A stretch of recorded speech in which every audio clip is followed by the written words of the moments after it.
kamu tahu ini guru Umul Barohin yang tukang ngaji tauhid. Guru tauhid kok ditanya apa? Tauhid. Malaikatnya nggak jadi tanya. Dan saya percaya cerita-cerita seperti itu karena secara umum itu ala inna auliya Allahi la khaufun alaihim walahum yahzanun lahumul busyra fil hayatid dunya wa fil akhirah. Artinya kalau wali itu kok ditanya mungkar nakir berarti ngalami ketakutan. Karena di situ kan digambarkan mungkar nakir itu sewangar, bawa godam. Kalau yang tanya nggak bisa dipukul sampai ajur sak walang-walang. Pokoknya ceritanya kan seru seperti itu. Udah itu kalau betul begitu terus ayat la khaufun alaihim walahum yahzanun kayak apa?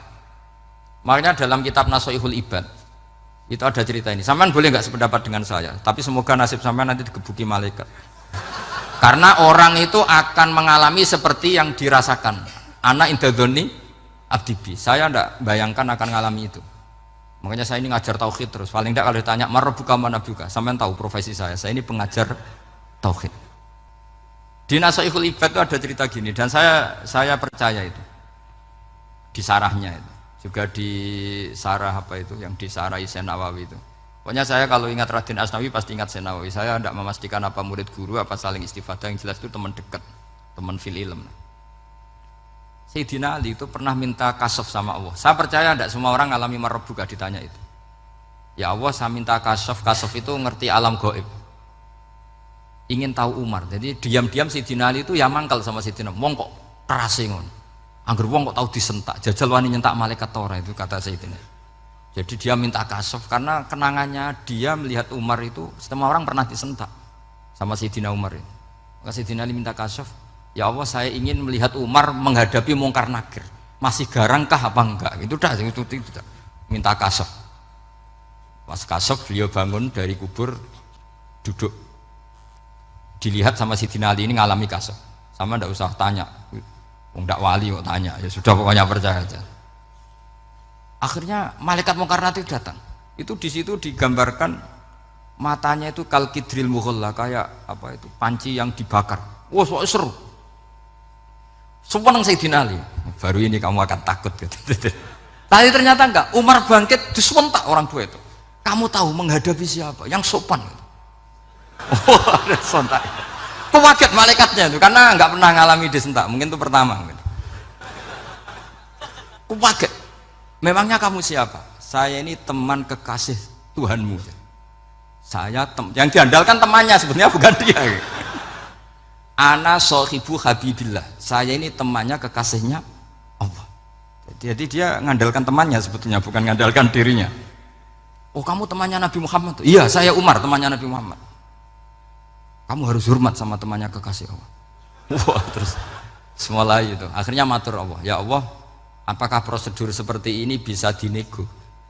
Terus sama Allah. Oh iya katanya. Kamu kalau menghadapi kekasih saya ya jangan seperti itu katanya. Semenjak itu beliau sopan santun dua mungkar nakir katanya. Jadi ini berita gembira. Jadi sebetulnya itu enggak. Tapi kita ini kan enggak punya nyali nyentak mungkar nakir. Semoga dengan gelar kita doktor tafsir, doktor tauhid gitu. Atau paling enggak guru kutsiyah tauhid gitu. Atau siswa terbaik dalam materi tauhid. Itu harus kamu bawa status. Jadi sehingga nanti ini saya ranking 1 tauhid, masa masih ditanya marbuka waman nabiuka. Dan itu menurut saya sah. Sama enggak usah protes takbirin gitu. Susah usah takbiran. Pokoknya takbirnya adalah wali-wali itu la khaufun alaihim walahum ya, mereka tidak akan mengalami ketakutan baik kehidupan dunia maupun kehidupan akhirat. Bahkan para malaikat itu mengatakan ke wali-wali nahnu awliyaukum fil hayatid dunya wa fil akhirah. Kita ini teman kamu, saudara kamu, mitra kamu. Masa mitra kok nutui itu kan nggak fair. Dan menurut saya paling efektif itu apa? Kamu harus punya rumus tauhid kayak Imam Amudi menemukan Tuhan. Imam Amudi itu menemukan Allah itu lewat ilmu matematika. Dan itu Allah saking senengnya disuruh ngajari para malaikat. Wa ya malaikati isma'u. Kamu harus mendengar, ini orang alim saya yang ahli matematika. Tapi justru itu ngerti bahwa asal usul alam itu minal wahidil qahar. Dari zat yang satu. Akhirnya Imam Amudi mulai ngajar tuh. Nisbatus naini wassalasa wal arba'ah ila ma nihayatalaha iku kabeh iku far'ul wahid. Akhirnya malaikat mandok-mandok. Nah, Iman seperti itu akan setingkat keyakinannya dan keakurasiannya sama dengan imannya para malaikat. Makanya Nabi ngendikan tubaliman amanabi walam yaroni. Sebagian riwayat disebut sab amarot. Nabi ngendikan sampai 7 kali. Betul-benar keren orang yang tidak melihat saya kemudian iman kepada apa yang bisa menemukan itu? Hanya akal. Misalnya contoh paling gampang ya yang dialami para ulama.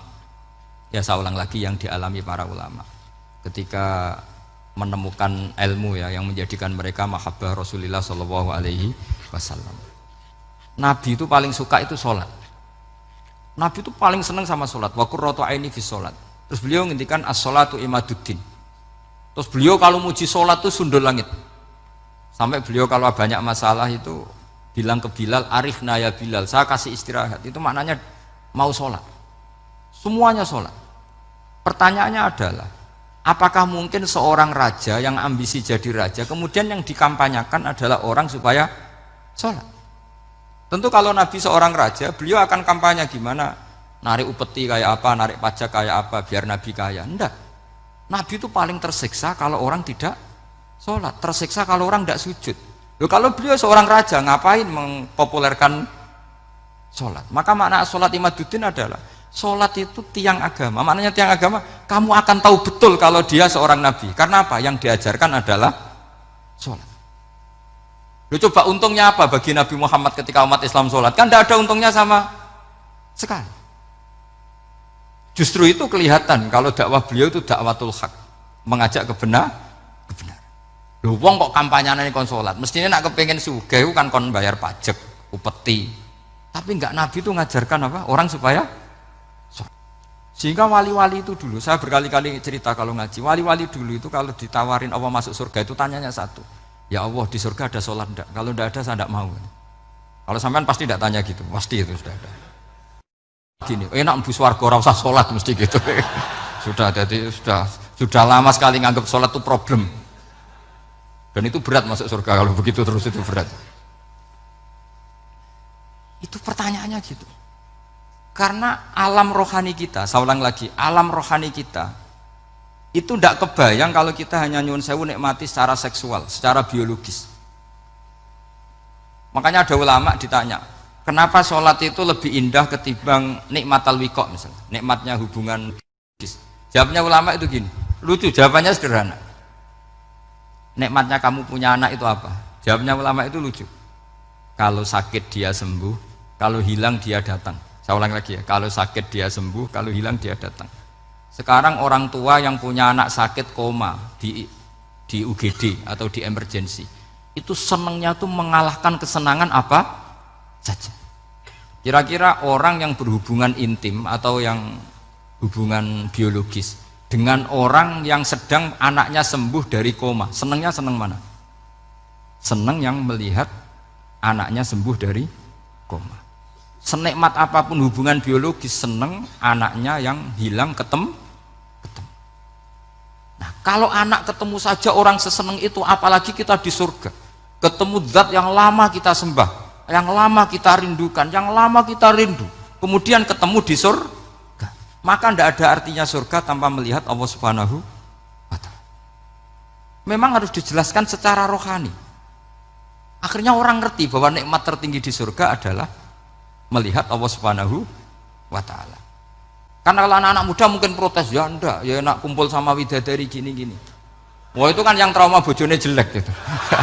Wah, itu yang bojone jelek mesti kesusu masuk surga karena itu sudah jelek, cerewet, nggak mati-mati kan gitu. Terus dia ingin masuk surga mesti niatnya welek, mesti pikiran pertama itu kumpul widadari. Intinya logika tauhid itu akan mengalahkan semua teori non tauhid. Itu yang disebut bal naqdhifu bil haqqi 'alal batili fayadmaghuhu fa idza huwa zahib. Kebenaran tauhid itu akan menghancurkan kekuatan apa saja. Fayadmaghuhu itu di tafsir Tobari disebut dorbatan tasujud dimah. Satu pukulan sing sampai menjadikan otak itu hancur. Lainnya disebut damagho, dimah itu maknanya otak. Maka kamu jangan khawatir kalau Islam didiskusikan di Uni Soviet, didiskusikan di Kanada, didiskusikan di Korea. pasti kalimat tauhid akan mengalahkan kalimatul batil. Pasti ja'al haqqu wa zahaqal batil, innal batila kana zahuq. Tapi syaratnya kita harus kuat, sehingga kita harus kuat, sehingga kalimat yang benar disebut kalimatul haqqin alaiha nahya wa alaiha. Nah, kalimat yang salah disebut kaburat kalimatan takhruju min afwahim. Kalimat menjadi kalimat karena diucapkan tapi tidak menunjuk hakikat. Kayak ini misalnya, ini tutup, ini putih, terus saya katakan hitam, berarti saya mengatakan ini hitam sebagai kata-kata karena diucapkan, tapi tidak pernah menjadi hakikat karena hakikatnya ini putih. Itu hebatnya Quran. Makanya Quran kalau gojlek orang kafir itu, gojlek orang kafir itu sebut apa? Kaburat kalimatan takhruju min afwahim. Tapi untuk kalimat tauhid dikatakan apa? Yusabbitu Allahu alladzina amanu bil qauli tsabit fil hayatid dunya wa fil akhirah. Sebagian disebutkan wa ja'alaha kalimatam baqiyah. Kenapa kalimat tauhid itu kalimat yang abadi? Karena Allah sebagai Tuhan di dunia juga sebagai Tuhan di akhirat, dan selalu Tuhan pada masa yang tidak terbatas. Itu disebut wa ja'alaha kalimatam baqiyah. Kemudian umatnya Nabi mengganti kalimat yang gampang. Allah punya sifat baqa, punya sifat akhir, maksudnya akhir itu la akhiralah. Terus semuanya yang paham ya alhamdulillah, yang nggak paham dikon ngapal lah. Wujud kidam baqa mukhalafatul khawadisi qiyamuhu binafsi wahdaniyat kudrat iroda. Wes paham lah kok sing rada alim terus roh bedane iki sifat ma'ani iki maknawiyah, cara Mu'tazilah ngene, cara ahli sunnah ngene. Wah itu sudah kejlimetan bocah. Sementing pokoknya wujud kidam. Maka kata Ibnu Hajar al-Asqalani ketika mentafsirkan mensarai hadis salasun mangkunna fihi wajata halawatal iman. 3 hal ini kalau kamu faham maka menemukan manisnya iman. Manis itu enak. Terus kata Ibnu Hajar al-Asqalani, masih ingat betul dalam sarahnya Fathul Bari, wa yusamma inda ahlil aql, misalnya al-iltizat al-aqli. Agama ini mengajarkan kenyamanan cara berpikir.